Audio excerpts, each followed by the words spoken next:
अस्सलाम वालेकुम दोस्तों, मेरा नाम है अली की तरफ मौजूद है और आप देख रहे हैं जिस वक्त हमारा शो बनता है। दोस्तों आप लोग से बात करने जा रहे हैं, बात करेंगे जी आज आपके साथ टॉप न्यूज का सेगमेंट है, आप लोग से शेयर करेंगे। नंबर 1 पे आप लोग से बात करने जा रहे हैं, जो हमारे पास अपडेट आ रही है वो आ रही थी कि आज पाकिस्तान की वुमेन्स की जो अंडर 19 का एशिया कप है उसमें भी शिकस्त हो गई है इंडिया से। क्या वजह है कि हमेशा ही इंडिया से शिकस्त ही मिलती है, अंडर 19 हो, अंडर 20 हो, वुमेन्स हो, मेंस हो, बुड्ढे हो, शिकस्त का सिलसिला नहीं बदलता। क्या कहानी आ रही है इस पर बात करेंगे इंडिया और ऑस्ट्रेलिया को लेकर। ट्रेविस हेड ने एक फिर सेंचुरी दाग दी, क्या वजह है कि ट्रेविस हेड और इंडिया की जो लव स्टोरी है वो कंटिन्यू है, क्यों इतना मारता है ये, जरा इस पर बात करेंगे। और बात करेंगे आईपीएल की वुमेन्स का ऑक्शन चल रहा है, पीएसएल से ज्यादा महंगी बिक रही है ये क्या कहानी है वो भी आपको बताएंगे। तो अगर आप हमारे चैनल पर नए और पहली बार आए, चैनल को लाजमी सब्सक्राइब करें और साथ ही ना भूलिएगा। तो बात का आगाज करते हैं नमोन खबर के साथ जो हमारे पास आ रही है। तो दाऊद साहब, ये क्या हुआ है कि वुमेन्स ने भी शिकस्त दे दी आज? देखिए बिल्कुल, जो अंडर 19 एशिया कप आपको पता है वुमेन्स का खेला जा रहा था, कोई अच्छी परफॉर्मेंस देखने को हमें नहीं मिली और पाकिस्तान की जो अंडर 19 की वुमेन्स टीम थी बहुत ही बुरी तरह हारी है, क्योंकि पहले 20 ओवर्स में सिर्फ 67 रन बना सकी, 7 खिलाड़ी उनके आउट हो गए थे। बहुत ही टुक टुक टुक करके बहुत ही ज्यादा टुक टुक किया और 20 ओवर में 67 रन बनाए। और जब इंडियन वुमेन्स बैटिंग करने के लिए आई तो 7 ओवर्स में उन्होंने सिर्फ इस टारगेट को चेस कर लिया, एक खिलाड़ी उनका आउट था और 68 रन बना डाला। अभी 73 गेंदें उनकी बाकी थी और बाआसानी 9 विकेट से मैच जीत लिया। कामिलिनी ने बड़ी जबरदस्त बैटिंग की, 44 रन की नॉक खेली, नॉट आउट रही 29 गेंदों पे। इस तरह से भारत ने अंडर 19 एशिया कप के दूसरे ही मैच में जो कोलालंपुर में खेला जा रहा था हरा दिया है और बड़ी शानदार विक्ट्री मिली है। बुरी है क्योंकि देखो आपकी जो वुमेन्स हैं अगर आप देखो तो वो उस तरह से उनको एक्सपोजर भी नहीं मिलता और अंडर 19 वाली तो बिल्कुल ही कुछ खास नहीं है। अभी आपका जो चैंपियंस ट्रॉफी की भी जो अपडेट आ रही है, कल कहा जा रहा है जी कि ऑफिशियली इसको कर दिया जाएगा और कल मंडे का दिन है और कल फाइनल इसकी प्रेस रिलीज और शेड्यूल वगैरह शायद आज करते क्यों कर रहे हो? हमने कई बार बताया कि कल फाइनल, तो इसमें भी पीसीबी को 2027 के बाद जो एशिया कप आएगा माफ कीजिएगा वर्ल्ड कप आएगा जो वुमेन्स का, वो दिया जाएगा पाकिस्तान को। तो आई होप कि अगर वो वुमेन्स का वर्ल्ड कप पाकिस्तान को मिलता है तो शायद थोड़ा सा यहाँ की वुमेन क्रिकेट में थोड़ा सा लोगों को इंटरेस्ट आए, थोड़ा सा वुमेन्स की भी इंप्रूवमेंट हो परफॉर्मेंसेस में, क्योंकि कोई खास परफॉर्मेंस आपकी वुमेन्स की लगातार सालों साल ही हो गए हैं, अरसे दराज से आपकी वुमेन्स खेल रही हैं, मजा नहीं आता, परफॉर्मेंस कोई उनकी नहीं होती। कोई एक आध मैच चलका फुलका श्रीलंका को हरा दे तो हरा दे, लेकिन कोई एज सच कोई इतनी डोमिनेटिंग परफॉर्मेंस नहीं होती। तो अंडर 19 वुमेन्स का भी वही हाल है जो आपके सामने है, कोई खास परफॉर्मेंस नजर नहीं आ रही है और एक बार फिर भारत ने आपकी अंडर 19 वुमेन्स को एशिया कप कोलालंपुर में हरा दिया है। इसके बाद जो हमारे पास अपडेट आ रही है वो अपडेट हमारे पास ये आ रही है कि आपको बताया कि ऑस्ट्रेलिया और इंडिया के दरमियान जो है टेस्ट मैच का सिलसिला जो है जारी है। आज फिर से जो है पहले जब इंडिया जो है बॉलिंग करने के लिए आया तो इंडिया ने अर्ली 3 विकेट्स ले लिए थे, ऐसा लग रहा था कि इंडिया जो है वो पूरी तरीके से आ गया मैच में, लेकिन उसके बाद फिर ट्रेविस हेड और स्मिथ दोनों ने मिलकर जो है वो ऐसा तोड़ा, ऐसा फोड़ा। ट्रेविस हेड ने जो है वो 150 मार दिया, स्मिथ जो है वो सेंचुरी मार गए और ऐसा लग रहा था कि पूरी टीम के अंदर ऐसा चल रहा है कि जसप्रीत बुमराह वर्सेस ऑस्ट्रेलिया, कोई एक ऐसा बॉलर मौजूद नहीं है कि जो कि जसप्रीत बुमराह को सपोर्ट करे। लेकिन ट्रेविस हेड और इंडिया की लव स्टोरी कंटिन्यू है, उसमें कोई ब्रेक नहीं आता। कहीं मैच हो रहा हो, कहीं पर भी मैच हो रहा हो, ट्रेविस हेड कहते हैं मैं इंडिया को मारूंगा। तो देखिए 5 विकेट जसप्रीत बुमराह ने ली, लेकिन वो ऐसा लगा कि कोई दूसरा साथी उनके साथ नहीं था। एक विकेट लेने वाले बॉलर नजर आ गए, सिराज ने ले ली, रेड्डी ने 1 ले ली, आकाशदीप को कोई भी नहीं मिली, ना रविंद्र जडेजा को कोई विकेट मिली और बहुत ज्यादा एंड में तो आके उन्होंने मारना शुरू कर दिया। देखो हेड ज्यादा डेंजरस बन जाते हैं क्योंकि वो तेज खेलते हैं। स्मिथ ने भी सेंचुरी मारी, लेकिन जो ट्रेविस हेड का जो 150 था वो ज्यादा मैच को हाथ से ले गया, क्योंकि 75-78 पे इंडिया ने कोई ऑस्ट्रेलिया की तीसरी विकेट ली थी। 38 पे 2 खिलाड़ी आउट कर दी, तो वहां पे बुमराह टीम को वापस ले आए थे मैच में, लेकिन दूसरे एंड से कोई विकेट ही नहीं लेता। बुमराह बॉलिंग करते हैं तो लगता है कि विकेट मिलेगा, कोई और बॉलिंग करता है तो लगता ही नहीं कि वो विकेट लेने के लिए भी जा रहा है और यही फिर डिसअपॉइंटमेंट थी और एंड में 405 रन बोर्ड पे लगा दिया। बात यह कि बुमराह के साथ मैं अभी भी समझता हूं, मैं बार बार कहता हूं, मैं हैरान हूं कि इन्होंने शामी को क्यों स्क्वाड में नहीं डाला।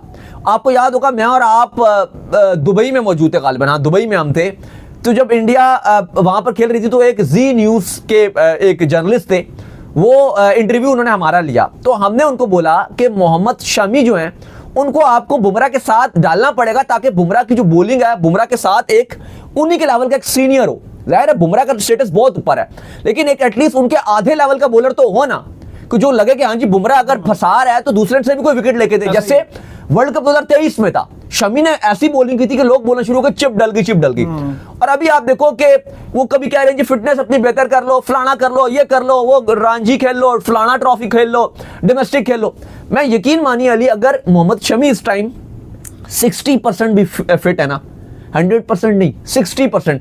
तो आपके जो मोहम्मद सिराज है ना, और जो आकाशदीप है, और जो हर्षित राणा खेल रहे थे, या चलो रेडी से आप ऐसा ऑलराउंडर बॉलिंग करवा लेते हो, वो इन सब से 100 टाइम्स बेटर है। ऐसा ही है, बिल्कुल ऐसा ही है। ये जो आपके रेडी मतलब ऑलराउंडर हैं, फिर आपके हर्षित राणा जो खेल नहीं रहे, आकाशदीप और जो सिराज खेल रहे हैं, अगर आप इनमें बुमराह के साथ ही शामी को लगा देते, दाऊद मेरा ये मानना है कि क्योंकि बुमराह के या अर्शदीप को भी रख लेते यार। मेरा ये मानना है, देखो इंडिया ने हमेशा जो है ना, वो ऑस्ट्रेलिया के अंदर जो थोड़ी सी ट्रिक मिस कर जाता ना, ये इंडिया का फॉर्मूला कि हम बॉलर को बड़ा सीनियर बनाएंगे, ये करेंगे वो करेंगे। देखो ऑस्ट्रेलिया में नया से नया बॉलर भी आए ना, 150 तक डालने की अगर किसी के अंदर है ना उम्मीद, और वो कहेगा मैं 150 डालूंगा, तो दुनिया में कितनी मार पड़ती है। अभी साउथ अफ्रीका में मार पड़ी थी, वर्स्ट बॉलर बने हैं। एक स्पीड उनको जो है वो विकेट दिलवाती है ऑस्ट्रेलिया में। आपके पास 2 स्पीडी बॉलर इंडिया में मौजूद है जिनको आप ऑस्ट्रेलिया लेके ही नहीं जाते। इससे पहले ब्रेट ली कह चुके हैं कि भाई आपके पास फरारी खड़ी है, लेकिन उसको आप जो है वो अपने गोदाम में पार करके आ जाते, तो उसका क्या काम है।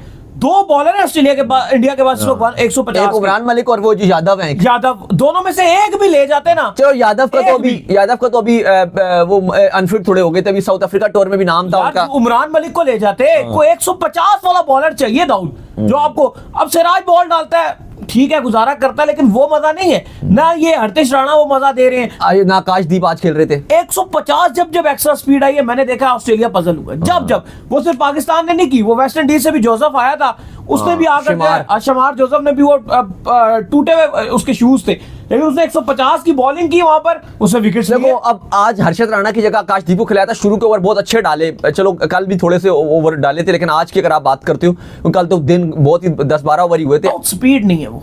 आज भी शुरू में इंपैक्ट डाला, लेकिन एकदम से जब उनके ऊपर चार्ज लेना शुरू हो गया, तो फिर एकदम से बैकफुट पे चले गए। मुझे लगता है कि शामी को होना चाहिए था, इनको डालना चाहिए था। अब शायद अगले टेस्ट मैच में डालेंगे भी, जरूर डालेंगे, क्योंकि उनको नजर आ गया कि बुमराह के अलावा कोई दूसरा बॉलर ही नहीं है। लेकिन अब बात हुई है कि इंडिया के फिर अब चांसेस कम रहेंगे WTC के लिए, क्योंकि एक अपॉर्चुनिटी गवा दी गई है। अलबत्ता बुमराह ने अपने आप को प्रूव किया है। में अगर आपका बुरा चला जाए ना, पर उसके बाद आपका टेस्ट मैच खत्म हो जाता है, फिर वापस नहीं आप उठ पाते। और लेकिन अली साहब, एक बात है कि जिस तरह से बॉलिंग देखने को हमें मिली है जसप्रीत बुमराह की, एक बार फिर उन्होंने दुनिया को बता दिया कि मेरे जैसा बॉलर पूरी दुनिया में इस टाइम नहीं है। World number 1 Jasprit Bumrah. वसीम अकरम उनकी बड़ी तारीफ कर रहे हैं कि इस टाइम अगर करंटली जितने बॉलर्स खेल रहे हैं, बुमराह जैसा कोई नहीं, और वो इस टाइम नंबर 1 है। अच्छा अली साहब, इन सब के चलते में IPL वुमेन्स टीम के ऑक्शन हो रहे हैं। IPL वुमेन्स टीम के ऑक्शन हो रहे हैं, और ऐसी महंगी बिक रही है कि PSL में प्लेयर्स इतने महंगे नहीं बिकते जैसे IPL वुमेन्स ऑक्शन में बिक रही है। मजे की बात यह है, हैरानकुन तौर पे, कि आपकी जो फ्रेंचाइजीज हैं उनके लिए थोड़े से शर्म का मुकाम होना चाहिए कि जो वुमेन्स इंडिया की जो है IPL की वुमेन्स प्रीमियर लीग है, मतलब इसको किधर लोग देखते होंगे। मैं तो हैरान हूं कि वुमेन्स प्रीमियर लीग को कितने लोग आम देखती होगी। क्या आपके PSL से ज्यादा लोग देखते हैं? भाई इसके पैसे जो सिमरन शेख हैं, ये गुजरात ने इनको लिया है, गुजरात जायंट्स ने, ये तकरीबन 1.90 इंडियन रुपीस में करोड़ में बिकी हैं। PKR में तकरीबन 6 करोड़ की ये बिकी हैं।